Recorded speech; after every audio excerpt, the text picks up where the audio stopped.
Seniors are selling beef sticks. The money goes to prom. The money goes to supporting those types of activities, as well as at the end of the year, the seniors will have a senior outing.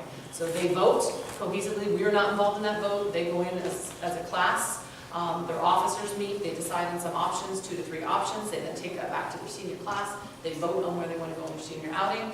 Last year they went to Great Adventure, and again this year the senior class has voted to go to Great Adventure again. So that's not something we're really, honestly, we stay out of that process. That's up to the students, it's up to the advisor, and actually the advisor coordinates those trips. She coordinates the chaperones for those trips. I'm saying she because both are females. Ms. Walker is a junior class advisor, and Mrs. Hartley is a senior class advisor. And the class officers really control that. That's kind of like that leadership role, and then kind of, they're actually today, they came in and asked if they could do an announcement. They do their own announcements. We give them the mic. Okay, sure. Add it on at a certain time. They're putting posters up around the building, advertising their stuff. And we're really trying to get them to be independent and learn those skills as they're going into the adult world. And they're following up. They've created their own Twitter accounts. We talked about social media. Junior class has a Twitter account. Senior class has a Twitter account. They put those feeds on. We will retweet that information because it's good information to put out to our students. How much problems do we have with attire with the children are wearing in school, in high school? Dress code? Yeah. How much? Yeah, I handle it. Most of that comes through my office for disciplinary matters. It's difficult because, again, there's always interpretation as to what's appropriate, what's not appropriate. For example, last year we saw a little bit of an increase in boys being referred to the dress code because of things like concert T-shirts with sometimes some violent words or violent imagery on there. They go see heavy metal bands and they wear the shirt and they have to say, okay, look, there's an image of a fireman on that shirt. You probably should not wear this. Typically we have extra, we have the tri-pride shirts if we have extra on the side. Buy the shirt for the day. We call home, can you please, bring something in. A lot of times with that, you can give a warning and they get it. Sometimes a little bit of a refresher. Are there chronic problems?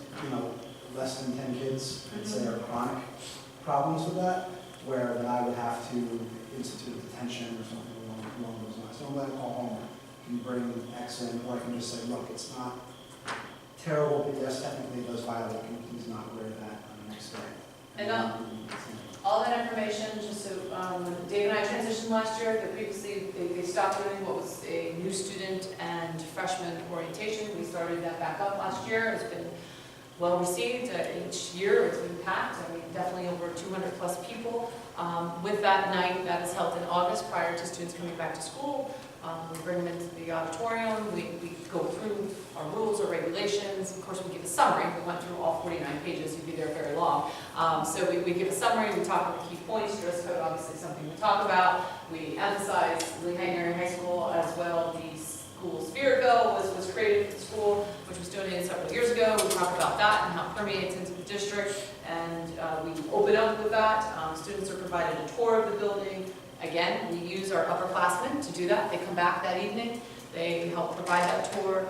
All students are given a tri-pride T-shirt, part of our school-wide behavioral system. That's been a tradition at Lehighton Area High School for the past several years. So they get their T-shirts. We have tri-pride days where they wear those shirts. We've had tri-pride pep rally. We've actually had 2 pep rallies so far this school year. We kick it off first week of school with the tri-pride pep rally. That pep rally is student-led again by members of school-wide and student section teams that work together and student council to lead that pep rally. And then just recently had our homecoming pep rally as well. But handbooks, just like middle school, are online. Any student, if they come in the office and ask for a printed version of a handbook, we're happy to print them out a copy of that. They do, every parent is required now through online, through InfoSnap, when you register your student, there is a check-off that you have read and consented to the handbook, and that is done every year as well. And the actual production of getting a physical handbook had stopped several years prior to Dave and I getting there, and that was just simply, the production of the cost of it, and it was just easier to put online because it is about 49 pages long. I know I spent several $1,000s printing those, so that's where we're at with that. And that's, due to the complexity, the high school deals with academic issues, other buildings do not. Weighted GPAs, class rank, college scholars, commencement practices. It's a little bit of a different animal, so the book length does tend to double until all that is flushed out. I know like local schools in the area, some of them have. We have never have to think about that. I don't think that at this point anyway, that the data justifies in taking that type of approach. It's just not that many. So many issues, to be honest with that. I mean, I'm going to speak, the kids have always been very respectful and parents have been supportive. I mean, you know, it's just a matter of, like Mr. Hauser and Mrs. Holland said, you know what, pick up the phone and say, listen. And sometimes parents have left for work. And they had all when they left.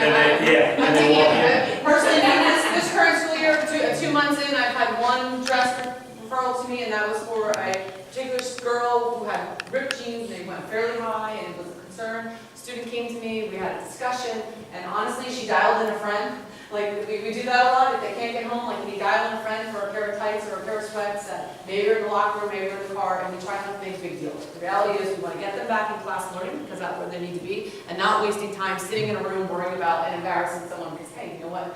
It's difficult to find jeans for girls. I don't know if anyone has shopped recently for girls without rips, but we encourage them to, wear tights under them, and unfortunately, sometimes they're a little too high. So we stress, below knee, but there are occasions where it is an issue, and it is a distraction for other students, and it gets reported to us. And 9 out of 10 times, it's, hey, come on, please don't do that again, and we're good for a long while, so. I think we must have had more problems when I was in high school. Question? I have a couple.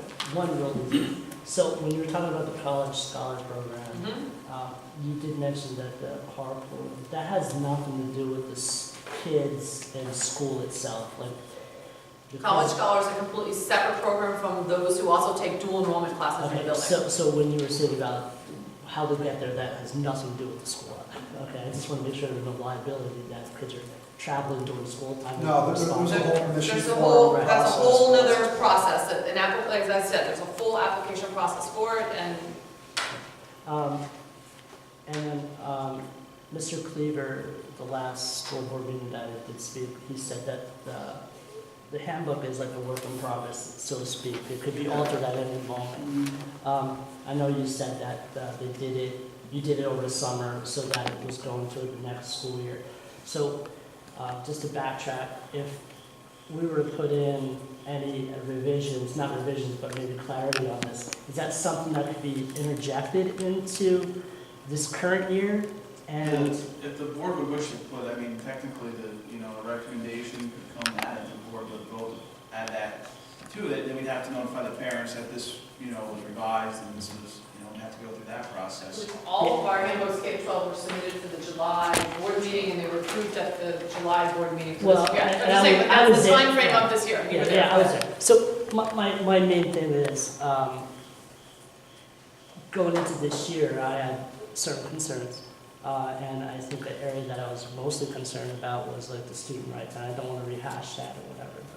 But I want to make sure that the students know what their rights are. And is that We don't need, that's a policy, we could make that blanket and put it out there at any time. That one need board, no, I have that on my to-do list. but you would be able to interject it into the handbook? Is what I'm asking. It's mentioned, it's in there now, I don't see why we can't put the policy in there. I just want to make sure that it's like clear to the parents that are like what they're, And we can even do the policy, we can even do a blast, email out, it's a policy, it's there, it's not a problem at all. It's a policy from 2008 though, too, that's the other part. You might not want to put that. So is there anything that, you guys know the policy, as far as like certain policies that we're talking about. Is there anything with the policy you guys are in this school, and you guys know the heartbeat of what's going on with the children. Are there any type of revisions that you would suggest moving forward, like that from the bottom up, as far as a policy that maybe you know about that maybe could be revised? Yeah, I'm not sure what answer you're looking for, Again, I Mr. Kemmer. think we just did it for. We Well, just- that we was just great. did a Yeah. very comprehensive review over the summer. Like I said, and Mrs. Allen said at the start of this, we went through line by line, and we had a pretty vigorous debate. A matter of 2 or 3 words in some cases, and we would